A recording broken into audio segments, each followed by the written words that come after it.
మాంగళ్య shopping mall ఇప్పుడు Dilsukh Nagar main road లో జూలై 17న గ్రాండ్ ఓపెనింగ్. ఒక్కోసారి ఎక్కువ గ్యాప్ తీసుకుంటే కూడా మంచిదేనేమో, ఎందుకంటే ఏం చేయాలో ఒక క్లారిటీ వస్తుంది.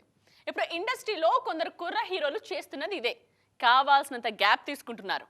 అలాగని ఖాళీగా ఉన్నారేమో అనుకుంటే పొరపాటి. ఈ గ్యాప్లో ఒకేసారి 3-4 సినిమాలు లైన్లో పెడుతున్నారు. మరి అలా గ్యాప్ని యూస్ చేసుకుంటున్న హీరోస్ ఎవరు చూసేద్దామా?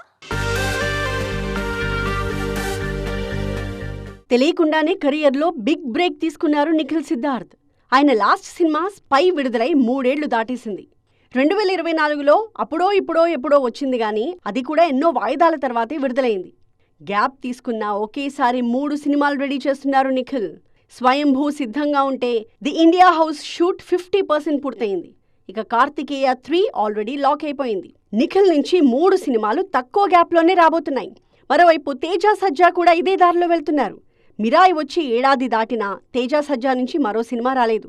కానీ ఒకేసారి మిరాయి 2, జాంబీ రెడ్డి 2తో పాటు జై హనుమాన్ సినిమాలు కూడా చేస్తున్నారు తేజ. ఈ మూవీస్ అన్నీ ఏడాది గ్యాప్లోనే విడుదల కాబోతున్నాయి. శ్రీ విష్ణు కూడా ఒకేసారి 3 సినిమాలు చేస్తున్నారు.